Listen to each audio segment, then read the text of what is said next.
Tafadhali pumzika basi. Mpaka nimalize.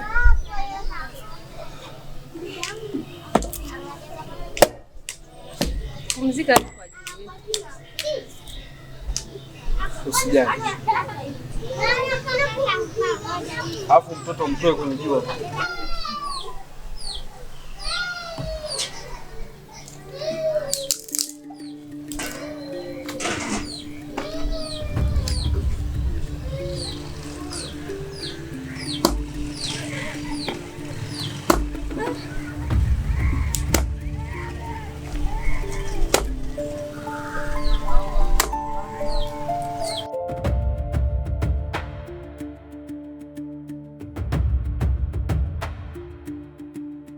Mwanangu, mimi huyu hapa. Nilimpenda babako mara hiyo. Ngapi?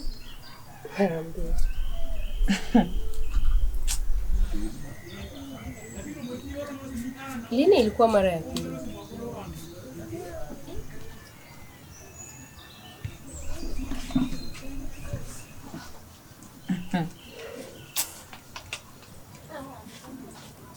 Baba yako alikuwa mwanaume mwenye mvuto,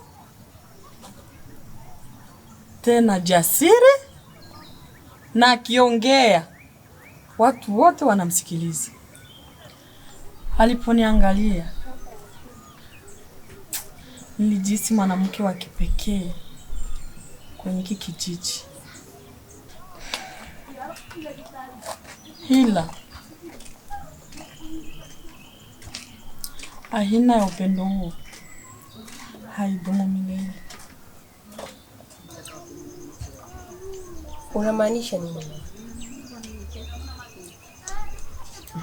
Upendo uliokuwa na mwendo wa vipepeo sasa umekauka kwa kila mmoja wetu. Msisimko na uzuri wa ajabu havipo tena. Huko sio kushindwa mwanangu, ni maisha yakija kwenye uhalisia wake. Ila hujanijua. Lini ilikuwa mara ya pili?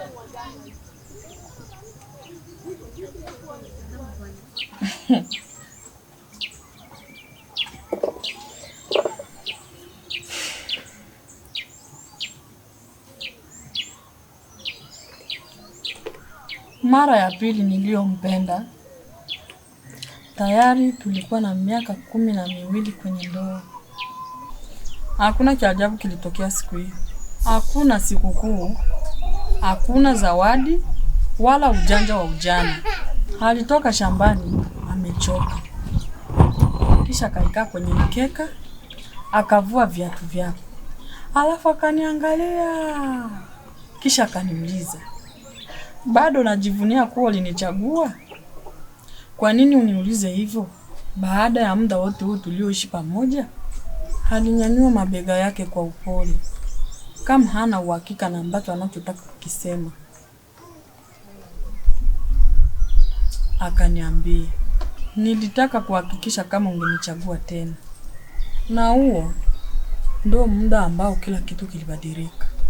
Kwa kuwa niligundua kuwa sio yule kijana ambaye alikuwa akijaribu kunishawishi, bali alikuwa mwanaume ambaye bado anajali. Kama jibu langu lingekuwa ndio, na ndio muda ambao niliangukia kwenye penzi lake kwa mara ya pili.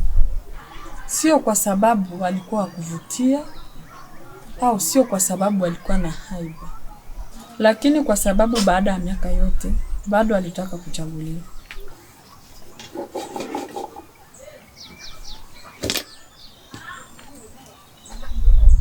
Labda ndio maana ya upendo wa kweli.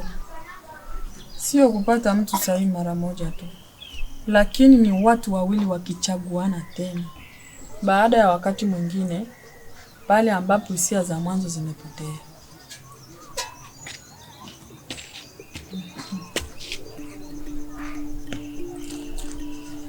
Chukua miogo kapiki.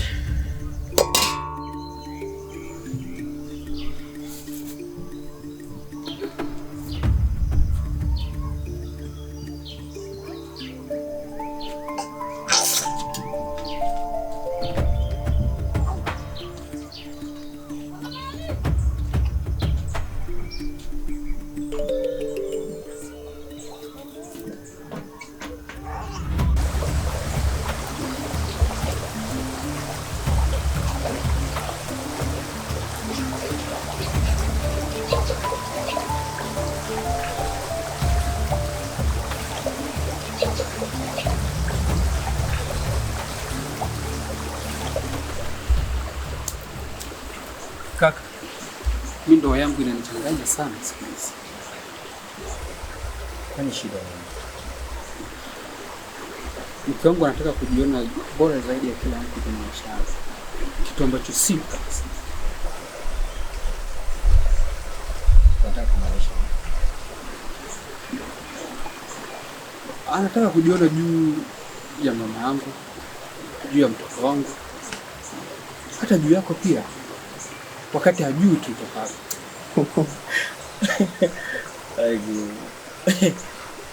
Baba aliniambia kwamba mfalme akishindwa kuongoza huongozwa, huko akihisi anaongoza, na hapo ndipo anakuja kudondoka.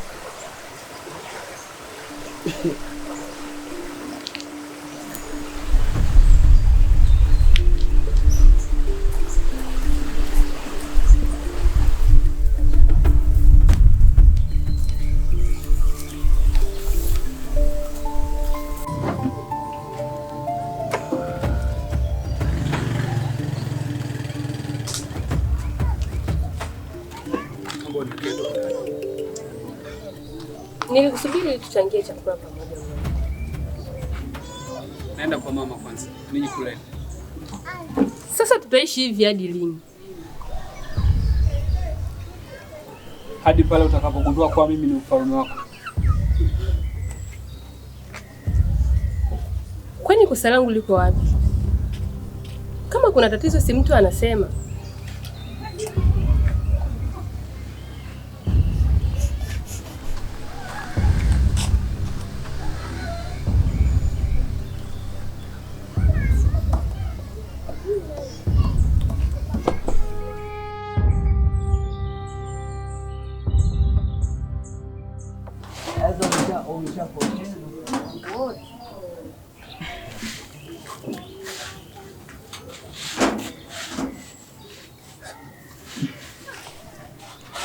We mtoto, watu wasije wakasema nimekuroga.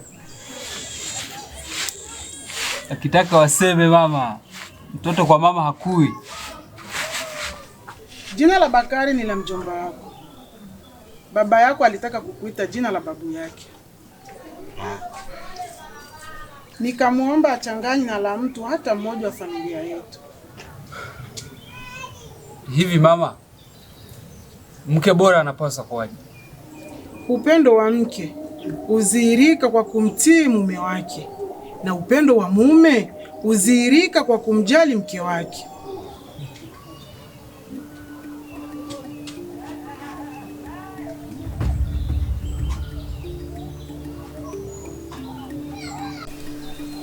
Kwa hiyo hicho ndio kinakuumiza kichwa. Sikia ndugu yangu, unajua ni rafiki yangu wa muda mrefu, na siwezi kulifumbia macho swala ambalo naona ndugu yangu kabisa unakwenda kudidimia, unakwenda kuangamia, afu mimi nikaushie tu hivi hivi. Hapana, iko hivi, hawa wanawake mimi nawaita vichwa vya kuku, huwa hawaendekezwi na hawadekezwi. Ukimdekeza mwanamke atakupanda kichwani, sio? Unanielewa? Yaani mwanamke akileta fyoko baba bukua, sio muda kubembelezana, kwa sababu ukimbembeleza atakuonea, atataka apindue meza. Yeye ndo awe mwanaume, wewe uwe mwanamke. Ili kuyakanya haya yote ataleta fyoko, piga kabisa ili akili msogee, maana mwanamke bila kipigo haiendi. Kama andiko alivyosema, usimnyime mtoto fimbo, ndivyo ilivyo hata kwa mwanamke. Usimnyime mwanamke kipigo, maana asipopigwa ajisikii raha. Unaona? Kocha mimi ndio hicho, sikubali kutawaliwa hivi kiboya boya, hapana. Kwa hiyo unataka kumaanisha kuwa hata maandiko yanavyosema inapaswa tusaidizane? Nini? Yale maandiko ndo yanasema tuishi nao kwa akili. Ina maana unataka kumaanisha sasa hata mambo ya kusaidizana kazi ndogo ndogo za nyumbani, sijui kusaidizana kupika, ina maana sasa mwanaume unafanyaje kazi za nyumbani? Kwa mfano labda kama mwanaume unafanyaje kazi za nyumbani? Sasa sababu ya kumuoa ni ipi? Sawa bana, nimekuelewa. Na unielewe kweli. Hizi kazi za nyumbani ni kazi za wanawake tu. Mwanaume hastahili kufanya kazi kama hizo. Unaona? Kwa hiyo ukiona kama ndugu yangu unafanya vitu kama hivyo, wewe nitajitenga na wewe. Festo bwana.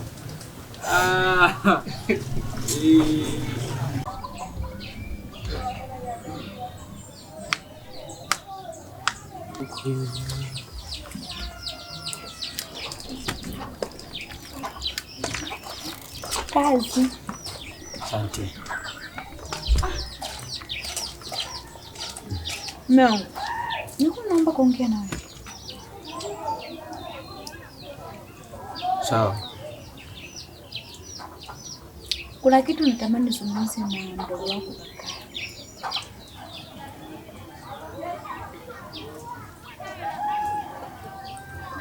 Kuhusu nini tena? Naona ndoa yake inaanza kupoteza mwelekeo. Wanaishi tu ndani ya nyumba moja, lakini kila mtu kivyake. Hata wakikaa pamoja, ukitazama nyuso zao, unaona kabisa hakuna furaha. Mwanamke wake anajitahidi kuficha, lakini anaumia. Na Bakari naye naona amechoka kimawazo. Wote wawili wanaumia kimya kimya. Lakini sio vizuri kuingilia ndoa za watu. Ni kweli, ila wakati mwingine mtu wa karibu akinyamaza, ndoa inaweza kuvunjika, huku watu wakisema tukijua. Ushauri wa ndugu unaweza kuokoa nyumba kabla haijaharibika. Mwambie kuwa ndoa sio kulala nyumba moja tu. Watu wawili wanaweza kulala kitanda kimoja, lakini mioyo yao iko mbali sana. Bakari anaonekana kuwa anaweka maisha yake yote kwenye kutafuta pesa na kusahau pia kuwa mke anahitaji muda, maneno mazuri na kujisikia umuhimu. Na itakuwaje kama wao wenyewe hawatakubali kubadilika? Basi wajue ukweli mmoja, nyumba ikikosa mawasiliano, ukimya huwa mwanzo wa kuharibika kwake. Mume wangu, mwanamke akifika hatua kuacha kulalamika, jua moyo wake unaanza kuchoka. Na mwanaume akianza kuona nyumba ni sehemu ya kupita tu, basi taratibu upendo umekufa. Mwambie mdogo wako kuwa ndoa haidumu kwa sababu ya harusi nzuri. Hudumu kwa watu wawili waliochagua kuheshimiana, kusameana na kupigania amani ya nyumba yao kila siku.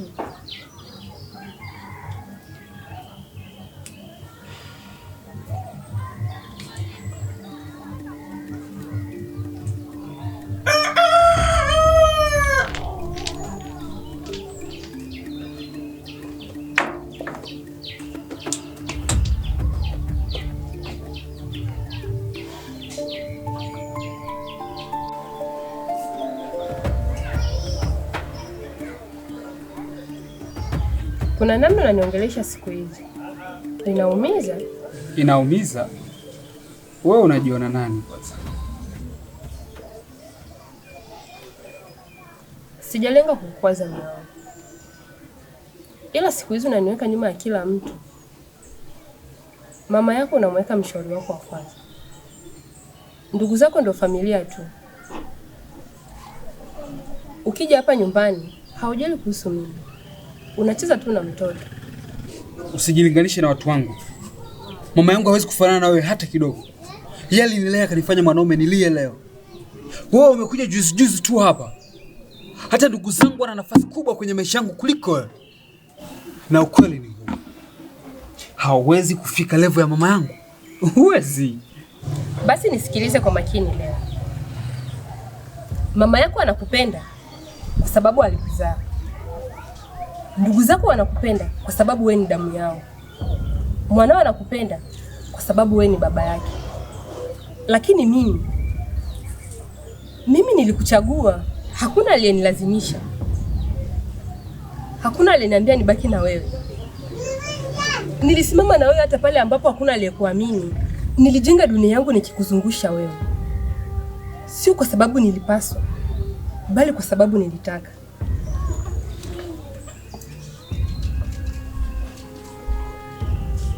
Usije ukasahau mwanamke aliyekuchagua. Mheshimu, mtunze. Maana upendo wa mwanamke wa kweli ndio msingi mkubwa wa mwanaume ambaye anaweza kuwa nao.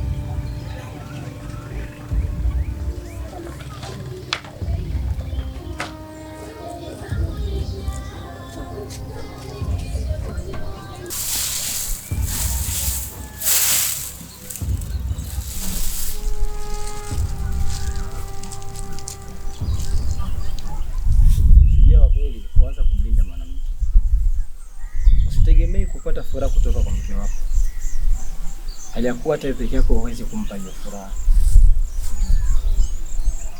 Akipandacho binadamu ndicho anachokifanya.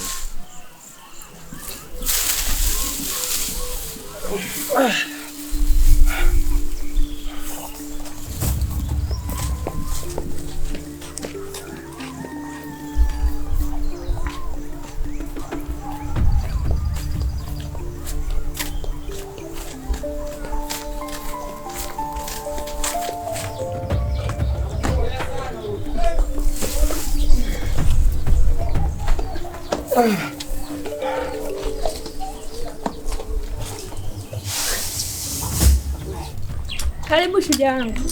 Nipo malkia wangu.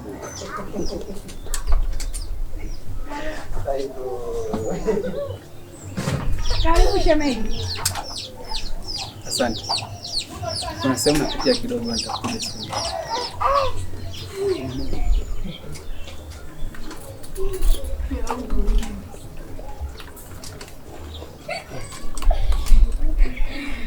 Mimi sikukulea uwe mwanaume wa hivyo mwanangu.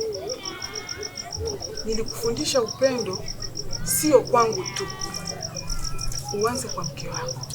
Na sikujua kuwa muda wote ulikuja hapa ndoa yako ilikuwa iko hivyo. Mwanaume anapaswa kuwa mfano kwenye ndoa yake baba. Ndio maana mtu huacha wazazi wake na kuanza maisha mapya na mwenza wake. Ila nakupenda mama. Sijasema usinipende, ila nina nafasi yangu na mke ana nafasi yake. Baba yenu aliwafundisha kuwa mashujaa. Kwa nini mumwaibisha katika kijiji alichokuwa anaheshimika? Nyanyuka baba na uende nyumbani. Mwambie mkeo unampenda na umebadilika. Yote ilikuwa kutokuelewa.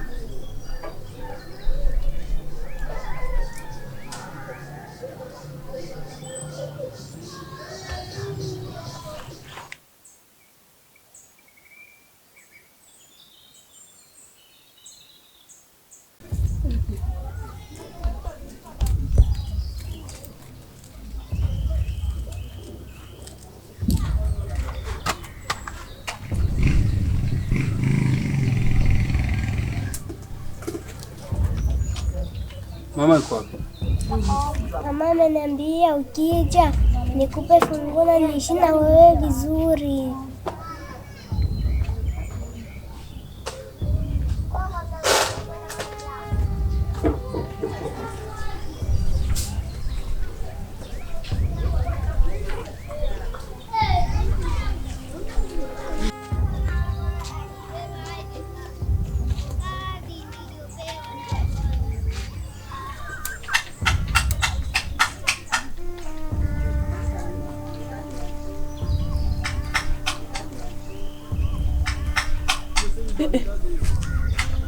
Kulikoni?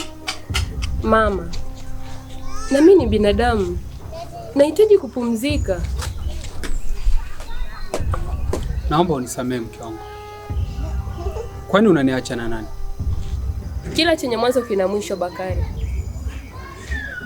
Baki na familia yako, na mimi hapa niko nyumbani. Naomba uniache tafadhali. Sikujua malkia wangu, ila kwa sasa nimejua nilipokosea. Sitarudia. Sikuwahi kuyajua maisha ya furaha wala maana ya ndoa bora nikiwa kwako. Tafadhali, ulionifanyia yanatosha. tafadhali.